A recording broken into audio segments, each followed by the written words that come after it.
Their history is totally fictional. They didn't establish that the Bible identifies the Caucasian at all. Anyway, so back to our diocesan structure. So go on, your thoughts. Right, well, I've been, I was away from the church and I came back into the church through the diocesan structure. I went through that period where before you're confirmed, before you receive Holy Communion, I was baptised Catholic, but I went through all of these things and became a nominal Christian. And because of my disordered previous life, I thought that was a really great place to be, was a nominal Christian.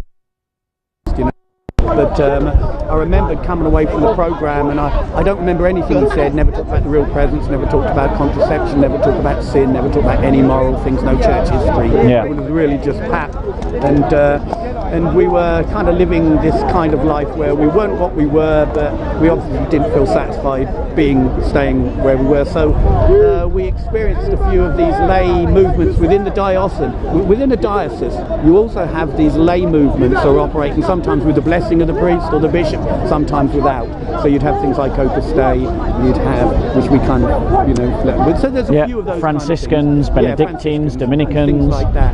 But they would be for people who wanted to explore their faith a little bit deeper. But mostly what we found was you would have the gospel reading, and then the priest would basically just tell you the gospel again, but just break it into small sections and just said, as we can see, Jesus said this. So you'd come away from church, you'd receive communion, and at the time I didn't even think of it as a I know that this communion, when we talk as Christians, this is one of the things that divides lots of Christians. Yeah. But we didn't think of it as anything special.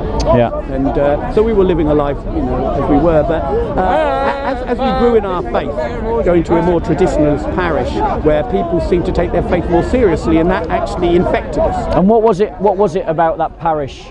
It was a traditionalist parish. They had people there who, let's say, it was pious. I saw piety, which intrigued me. Yeah. And I know that piety is not a substitute for a relationship with Christ, but I could see that these people were acting different to the previous diocese, previous kind of structures. But I always felt that there was something radically missing in what the flock were being fed. The priests were there almost like people working in a restaurant. They would give you your sacrament, they would hear your confession, they'd marry you and bury you, but you would not see them again. It's the factory production line of sacramentalization. Yes, and also the sausage factory approach. And also you got the impression that they didn't want to talk to you about anything else, nothing challenging, albeit they would attempt. The only kind of things that kind of intrigued me were when they were quite radical on more liberal elements, because I was naturally quite a conservative person. I thought they seemed very free to expand their popularity base to get as many people to like them as possible, and I think that was one of the most important things for them. Yeah. But then, so let's try and boil that down into. Let's try to boil that down into something, because what it seems that you're indicating is that there was a lack of a profound spirituality amongst the clergy, and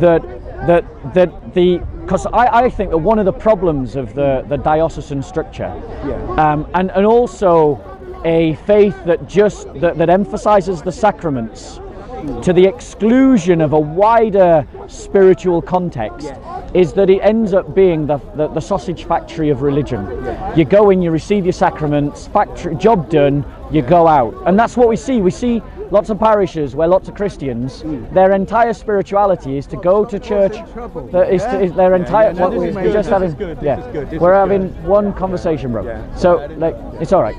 So it's a sausage factory version of religion that almost cultivates a lack of discipleship, because people think if they've got the sacrament, they've done their bit, the religion bit is done, and then they just go home and that's not 1 hour a week where you would have any participation in anything remotely religious. And we felt as a family, when my wife and I we were when I say born again, I consider myself a born again Catholic, not in the sense that, because we understand as apostolic Christians, born again is baptism, but there's also a process that people go through when they are passing through, they're repentant of their sins and they're trying to move closer to God. So me and my wife were going through that. But once we had children, and I realised, because I come from a very damaged kind of base because of pornography, alcohol. Yeah. We realised that we didn't want our children to be who we were. Yeah. But we also didn't want them to be who we were within the Christian thing there, because nobody was interested. Yeah. This was not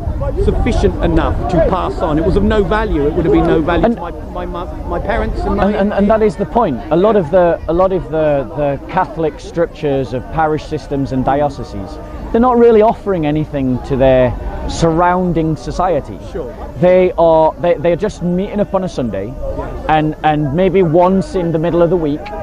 And I don't think that marries up well to what actually the New Testament teaches in terms of its value system. Because when you look at the New Testament scriptures, it talks about people sharing life together. Talks about people living in one another's homes, eating together, breaking bread together, praying together, listen, with a zeal for the apostolic teaching, the prayers, the breaking of bread and the fellowship. And that requires that Christians actually live close to one another. And I think one of the reforms that needs to happen within the diocesan structure is actually to get Christians to move literally closer together. To live life with one another in a much closer remit, in a bulge, in a bulging community. This might help in, just because I'll try and speed through to where I am now. But we were invited by a friend who saw maybe us light a candle or something and thought, well, maybe they want to hang around. That was just a very small thing, but it meant a lot to somebody. And they invited us to join this Catholic family group. We went to the Catholic family group, and there was about 6 or 7 families who were all believing in it. They actually talked about God and how God played a part in their lives. And from that group, it lit a fire in us and a hunger for more. And then just to tie it back to what you were saying, so after a long journey, we finally found other families who felt similarly to us, and similar to what you said. We felt that we were homeschoolers, we're open to life. And once you do that and you give everything to God, He changes your life.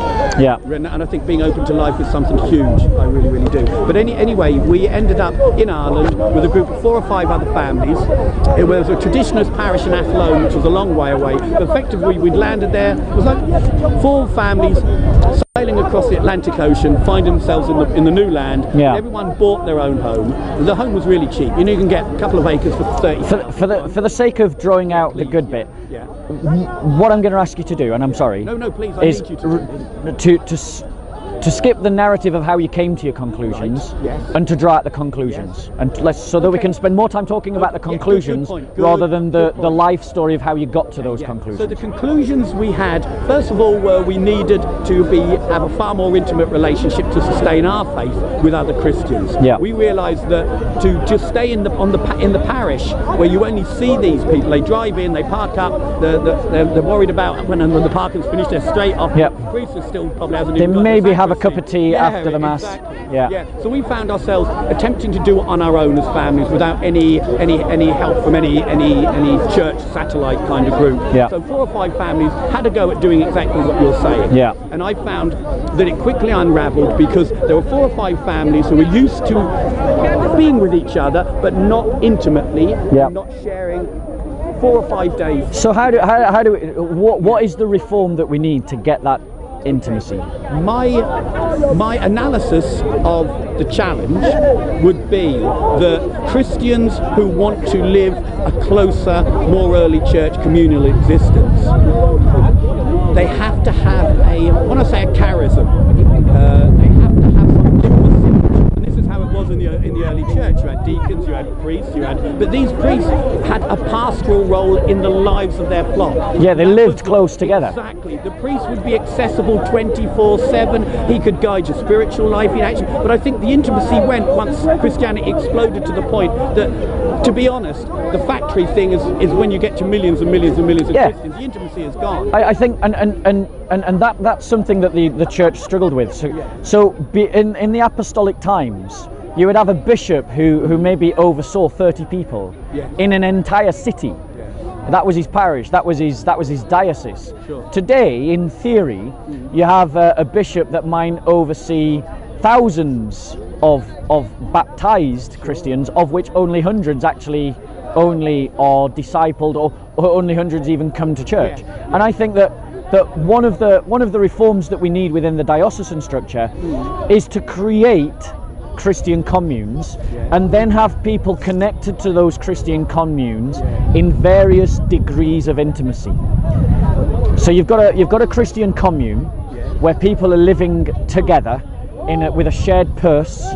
They're living life by a shared rhythm, a lay monasticism, and then around where that commune is based, other Christians move into that area. Historically, that has always been the case with monasteries. The monasteries, yes, and they would end up being the centre of a town. Yeah. The monastery would be there, and from there it would pull people in who wanted the leadership and the pastoral care. Yeah. And this is what I think we need to explore. Yeah, and I think another thing that you've mentioned, which I agree with, is this idea that the diocese or diocese structures have to recapture the idea of fathers of confession, spiritual fathers, spiritual directors, and that individual Christians have someone to whom they are accountable for their Christian journey. Sure. Someone who's doing that incisive, cutting work at a surgical level to the soul, in the hope of discipling someone to come to the fullness of maturity in Christ. I must admit, I'm fairly pessimistic on the basis of my own experience with seeing how various dioceses I've been part of operate. And the one thing that most of the priests are, they're quite territorial and quite suspicious of new ideas, things that might rock the boat. So what I felt led to is to say I think they're beyond repair as far as being able to influence them to some radical change. Yeah. But I think the route we followed was from the diocese, there will be people whose faith will lead them into a deeper journey, and that's where we need to meet them outside of the diocese. It's got to be a coalition of the willing. Yes. I agree with you. Exactly. It has to be a coalition of the willing. It's never going to come from the bishop. And it's not going to come from the priest. It isn't going to happen. So this is why I think that we need, and we had the conversation before, where we need to more establish our own initiatives and our own communities, our own collectives. But what I experienced two types. There was a collective, which was the Brudahof, where people they were very much acts, kind of the Essene. Yeah, I've met the Brudahof. I know about the Brudahof. But then I was more drawn to the of the collective. They would have a dispersed community living in close proximity, but each family was a standalone unit. Because one thing with the Brudahof was the family was secondary to the unit, to the Brudahof. So they had pool child care, the women would go out to work and make things, and they would see it was almost like something from 1930s Germany. I liked what I saw come back as far as the spirituality, but there were some things there that I thought families weren't meant to participate in at that level. And with the Amish Mennonites that we lived, this is just an example of what happened. They had a church building, and around that church building they had a factory that made wooden furniture. The men who were part of the Brotherhood, they would work in the factory. Everybody would be involved, not just in the spiritual life, but in the working life. And they also met the world in that bulge that we were talking about. They owned a shop, a petrol station, shop and a bakery. My family used to work. So you've got something that isn't just meeting on a spiritual level, but on a practical, it's all encompassing kind of. Yeah, absolutely. The church has to create a society within society, in which we create our own businesses, we create our own economy, we move in and we coalesce together, celebrate our own feasts, have our own culture, even have distinctive dress. Like, I was discussing with some Brudahof about the distinctive dress, and within the Brudahof there's this debate about should we get rid of the old peasant dress that they wear, and I'm saying no, double down on it actually. I felt that the modest dress and the being recognisably different to the world is very, very important. If people are straddling the two, when they see you, they will come to you and ask you, who are you? Or they'll run away. Or they'll run off. And if they run off, you'll have left an impression on them. Yeah, exactly. Either way, they didn't ignore you. Yes. But the thing is, lots of Christians, when we do the Sunday thing, when we have that spiritual life that's just about meeting on a Sunday, it's clearly not having an impact. No. It's clearly not discipling people. Catholic parishes are dying right across the Western world, and they are dying not because the spirituality isn't there to feed them. They are dying because the church is structured in a way that the goodness of that spirituality never finds good soil. The earth is not worked.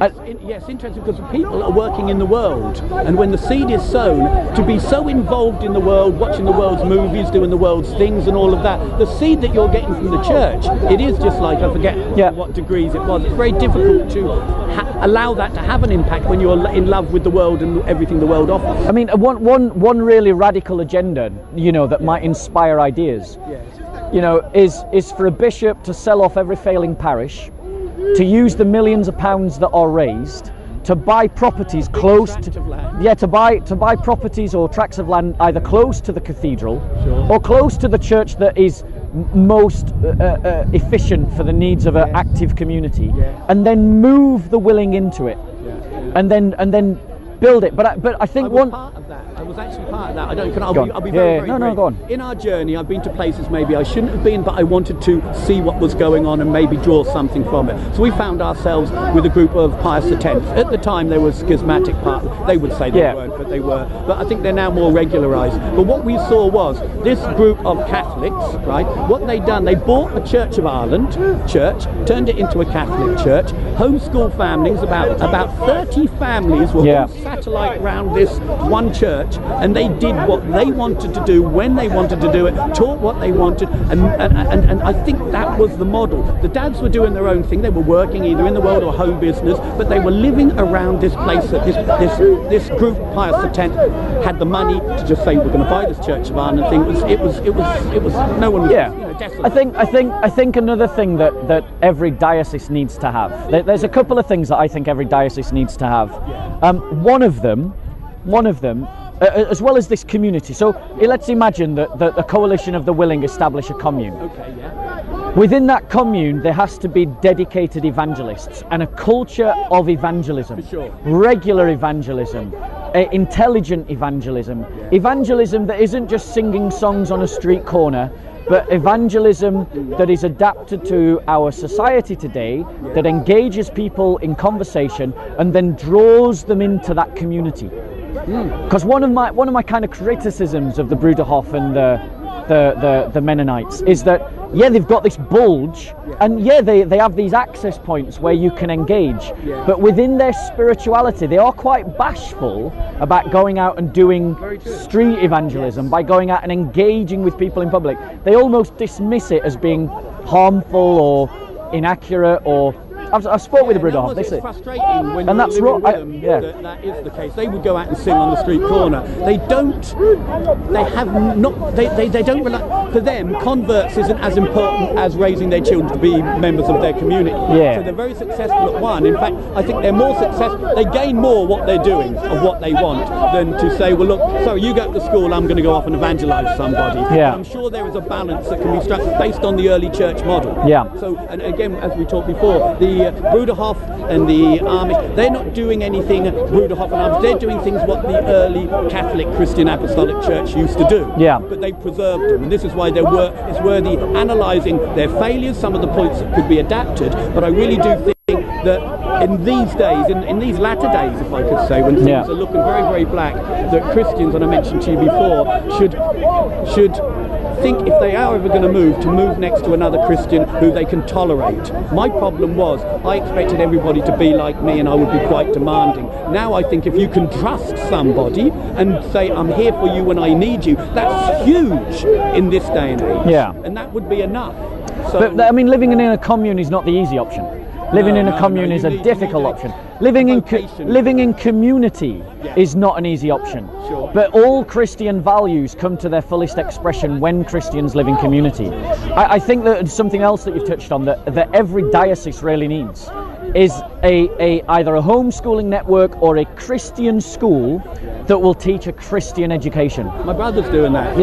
What he's doing, he's starting a satellite school. He's a teacher. He's going to leave his job. He's going to do it for free, and homeschooling families come twice a week to them, and they can. The church hall. This is one good thing the diocese is they still have the facilities. You can say, Father, we've got some people here. Can we do it? So you've got homeschooled families who are going to come to the diocese, going to be taught, going to be assisted in their education to free them up from that responsibility. And that also helps to protect our children from the secularization and the liberal progressive ideology that's now being very forcefully pushed onto children. I think another because I think schools, I think a commune and forming around a community are very important. I think that Christians need to have they need to have dedicated evangelists and a culture of evangelism.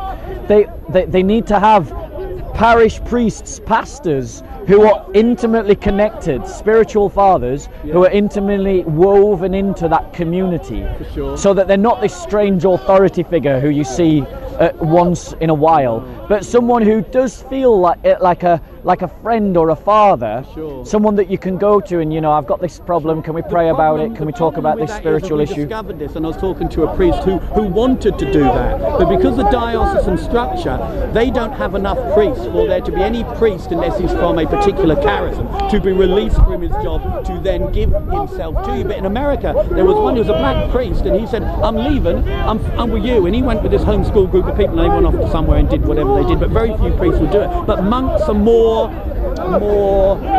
they seem to appreciate that a bit more, because quite often some of the groups that I've been involved with, there would be brothers and sisters from various Franciscans of the Renewal, a variety of these kind of people who would come down and spend time with the children, give them some catechesis, play with them.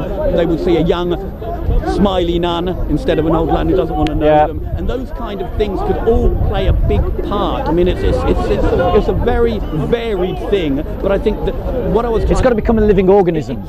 Exactly. But I was fed up talking about things, and I would talk to my friends for years, and the years would go by, and after we'd finished moaning, we wouldn't really have much time to thinking about, well, what are we going to do? But how can you do it unless the structures are there?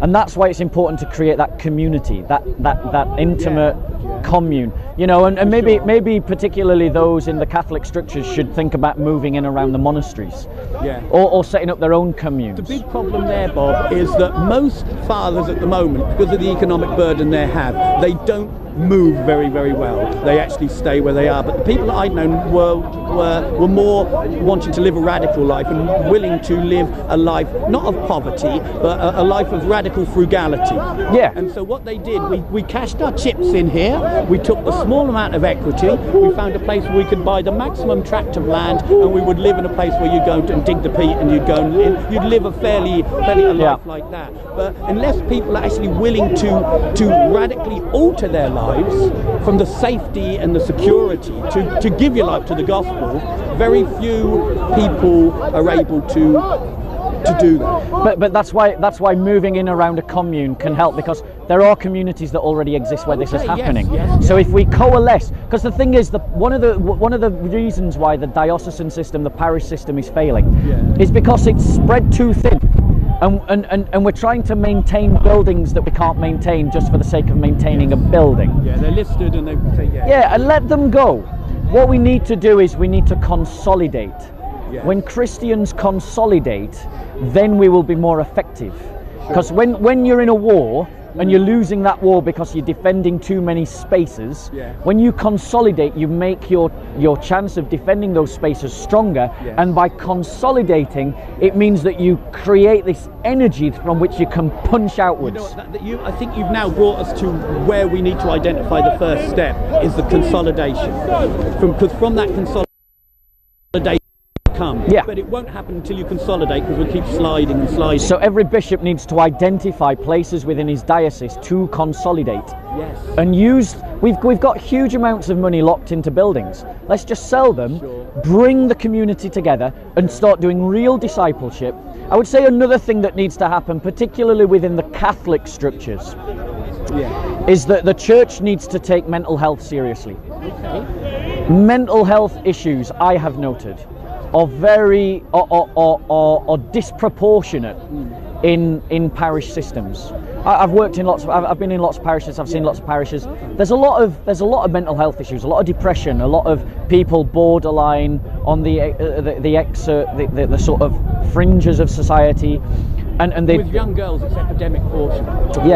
But if we became a place where we look after our own community, by employing Christians who've got the training in psychology and counselling, and start caring for the mental health of our own parishes and building those people up, we then might be in a position where we can bless everyone around us. But it's also about taking the people you've got and moving them forward. And the reality is that lots of people with mental health issues are coming to the church because inside the church they find people that will tolerate them. They will find people that will make time for them. Get the sign of peace, which is maybe something they never have for the whole week. Yeah, they might get some. Yeah, exactly. And maybe someone will yourself. talk to them over a cup of tea and make them feel human. But we need to take mental health as a serious thing, so that every diocese has a counsellor or a psychologist diocese, and anyone who's struggling in various different things, maybe a couple is struggling in their marriage, or a child is struggling because they've received this kind of some kind of problem, teenage years, depression, and that we've got the means to help our own. What do you think of this? Not because I'm quite pessimistic, I must admit, but I have an eternal hope, but pessimistic as far as what's going on at the moment. That I've done this before, where I've said in my mind, when you daydream, I think, this needs to happen, and this needs to happen, and this needs to happen, and it should happen, but it's not going to happen. Unleash the saints in it. Just unleash the fathers. Yeah. So what I'm left with is identifying things that need to happen on a macro level that aren't going to happen, or starting to think more on the micro level, the bottom up, as opposed to the top down. I think it will come bottom up. Yeah, I think it will start bottom up, and then when it's seen to start working and bearing good fruit, then it will start to come down. What do you think of this? I was just bear with me just for a few minutes, because I think it illustrated something that touched me. There was a group called the Neo-Catechumenate Way, and they are very, very big in South America. They're quite, I don't know if they're liberal, I don't know, whatever. Anyway, two men were walking down the street, and they came into our church. They were two Spanish guys, and they just said, can we see the priest? And the priest wasn't particularly interested, because obviously there's some charism. Basically, the Neo-Catechumenate Way, they sent 80 pairs of people who didn't know each other on a bus with no money, one-way ticket, and just to live for 1 week, and then come back and share what had happened with them to their community. So they're building structures where they send people out, bring them in, and all of those kind of things. But going back to this, what can we put into effect personally that might bring about some of the things that we hope to happen on a bigger scale? What we're doing here right now is a good step. So a personal thing. Yeah, please. And I think you've probably done a lot of them. Yeah. One is get involved in the homeschooling movement. Yeah. Two is move in near to a Christian commune, a Christian community, a deliberate Christian community, like the Brudahof, like the Mennonites, like the Antioch community that lives in Acton. Okay. Move in and around these different groups. Yeah. That's another thing. The other thing is, We've got to stop wasting our time and our energies on things that are failing. Yes. We've got to recognise failure for what it is. Walk away instead of. We could spend the rest of our lives doing something that's going to have no effect. Yeah, which, let's face it, lots of parishes are. Yes. I've been to plenty of parishes where they say, their idea of evangelism is, well, we've got a building here.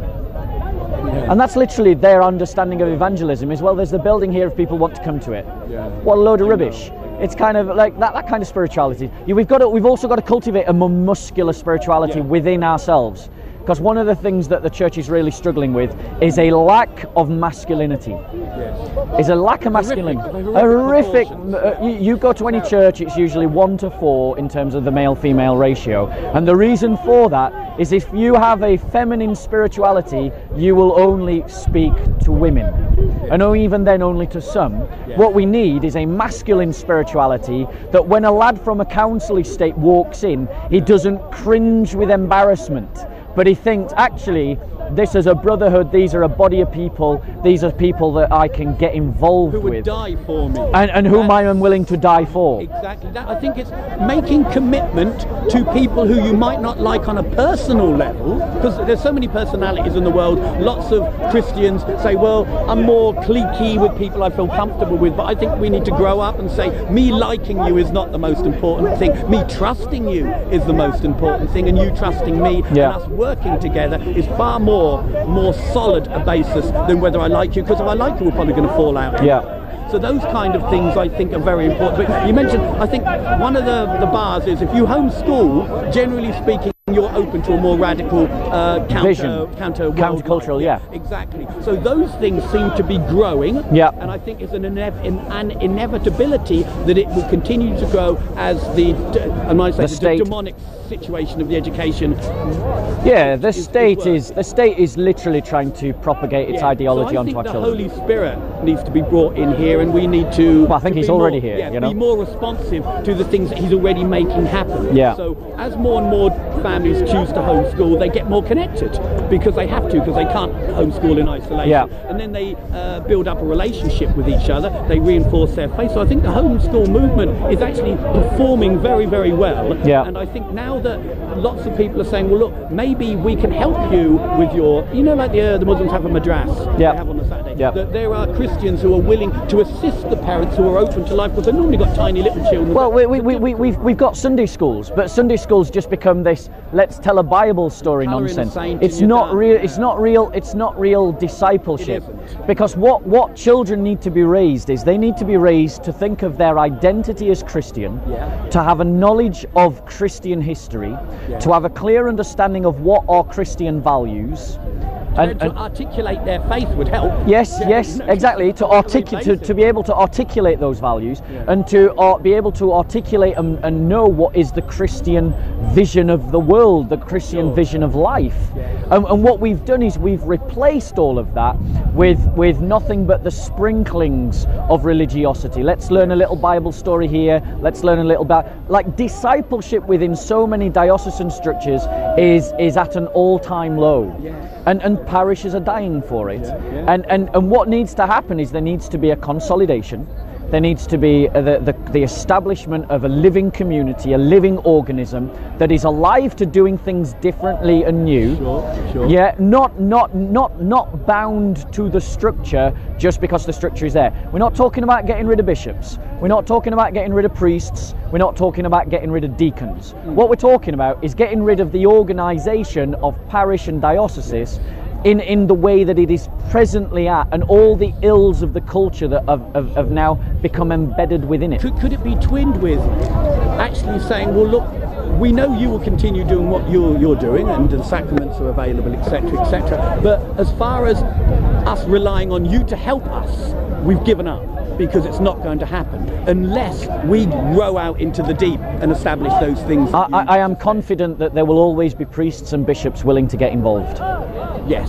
There'll always be priests and bishops that will see the vision and get the vision and work with the vision. Generally speaking, they wouldn't be diocesan priests and bishops. These would be from these various religious societies. Societies. They seem very, very much, and I think this is the fruit of the Holy Spirit, because they're growing as well. Yeah. These kind of, and they're the ones who actually So thank you. Thank you. These are the people who actually are looking for the families. They're looking for the lost sheep. They have a what's the word for? They see themselves in the eyes of the Good Shepherd looking for the lost sheep, and they will approach you and they'll say, look at you, there's 6 or 7 of you, I can see you wearing second-hand clothes, and you obviously, you look like you had a rough time. Come and tell me how it's going. Those kind of things, as opposed to you go to the parish and basically there are no children, no children on a Sunday. Most of the people are either, they're not British either. There's a dying out kind of thing. Coming back to this question about what the individual can do, I would say that it is better to connect with people that are already doing this, rather than necessarily start it from the beginning yourself, unless there's enough of you to do it at the same time, because usually these little initiatives will flounder and fail. It is much better to identify where it's already happening and to put your weight and your energy into what is already going on. And I actually think that Christians need to be willing to move. I do. Christians need to be willing to move. We need to see that this idea of the parish system, that because one of the problems within the parish system is we're encouraged to live like salt and light out in the world. And then you come back on a Sunday and you're meant to live your life quietly in such a way that impresses everyone. But the reality is it doesn't, because you don't look any different, you don't sound any different, you don't do any different. You are not different until you look different, sound different, and do different. No, I'm into that. And that's the problem with lots of churches, is we like to talk the rhetoric of being different without any real thinking. What does different look like? Well, it actually looks different. It actually does different. It actually sounds different. And you've got to be able to resist that pride in you, because out of 10 people you meet, 9 might take the mickey out. Yeah. So let's say we're in Waterford, my wife wears a head cover and my children have all got long dresses, and I'm wandering around and I don't know what on earth I look, and I can see people going. In fact, the only places we did fit in were in the diocese, because we had a big family and we dressed modest and we homeschooled. We were the weirdos within our own. But within the Amish Mennonites, there was a context. Oh, you know them, do you? Ah, now I can put you in a place, but not as a Catholic. That was something that scared them. But some of the sisters from the Franciscans of the Renewal, I thought they came up, they were talking, and it was like, what a great vision you could have of this all being brought together. But can I just say this, Bob? I think you have said the most important thing, you know, when to kick this off, is to say, are you willing to move closer to a Christian friend? Is he willing to move? Are you willing to coalesce? Make sacrifices to be more available to each other and your family? How many Christians, and one easy step for people that maybe don't have the finances to move is, how many Christians are on your street? How many Christians are in your neighborhood? How often do we live together? Drive, just hit me. We used to drive an hour and a half to see people, but we make sure we do it a couple of times a week. Because we homeschooled and I was working from home. If you homeschool, it gives you the freedom to start to see each other more. Because the wife is, because what you have in most families, mum's working, dad's working, two separate places, children are in school. Yeah. There is no time apart from the weekend, and come the weekend, everybody wants to relax, enjoy themselves, and they don't want to do it. But homeschoolers, the dynamic of their life means their life, that is their life, to visit and to have people come and visit them, and from that you can say, Father, will you give a talk? And if there was a good priest, he'll come. So you might have 2 or 3 families. I remember when we were in Ireland, we had about 7 or 8 families came round. All the boys were playing with swords and shields and things like that. The priest said the mass in the barn. We had a big old barn, straw bales and things like that. Great big meal, shared thing, bit of confession, and at the end of the day, everyone was drawn together from that experience. And that for me is where I'd love to be back at. I think I agree. Like we've got to offer a different vision of society, you know, and obviously you've got to regulate that in such a way as to avoid abuses or cultic behaviour or controlling behaviour. Like that is a principle of any Christian commune. Any genuinely Christian commune will not be about control. A spiritual father can only advise you; they can't tell you what to do. Like within a commune, it's kind of like it has got to be opt-in, not opt out, kind of like, you know, because so many of these things go sour so quick. There's almost an inevitability of some of these ad hoc, we're going to start a very intense small group. And shouldn't be. The devil comes in. You haven't got any. Well, maybe it's a bad priest. Maybe there are bad priests. There are bad priests who get involved in the whole thing, and the devil gets in. So that's why I like more this diffused, family-centered, but with the centre being where the religious brothers or. Whereas I kind of prefer the Brudahof way of doing it, whereas the family, which is the family, is secondary to the unit. Okay. One thing that I would say also needs to occur in the dioceses, the diocesan structure, is that Christians need to take their own security seriously. Because we live in an age. So, for example, I'm going to use Nisa Hussein. Nisa Hussein was Nisa Hussein and his family were Muslims who became Christians. Their whole family became Christians. They had Muslim neighbours. They lived in a Muslim area. Everyone was, you know, they had friends. They obviously had their normal sort of ins and outs with people, just like everybody does. But then when they became Christian, that's when the persecution started. People who were their friends started persecuting them. And what happened was the bishop washed his hands of them because it was too politically sensitive to point out that Muslims were persecuting Christians in Bradford. And the Christian community is so insipidly weak,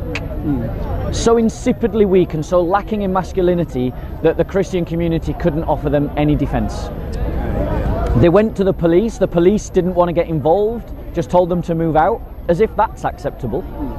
The police, that was their response, is, well, you know, you being here is a problem, so leave. And so we're going to see more of that. We're going to see more of that. And I think that when you get a commune, a Christian community coalescing, they as well as all the evangelism and the discipleship and the education and providing for their own health care and mental health and these other things that we've mentioned and the spiritual fathers, they also have to take security seriously. How to look after one another. You know, like, and that might mean just training the community in martial arts so that, you know, Christians become known as those group where they've got the disproportionate number of black belts in taekwondo and kung fu. And what do you think about this? Because I was drawn to leaving cities, leaving big urban areas, because I think the benefits are, I think living in creation is a good thing to raise a family. Having farm animals is good because it builds a relationship between father, son, mum and daughter. The farm is a great teaching and binding thing. And I think that cities now, I mean, we're taught as Christians to avoid occasions of sin.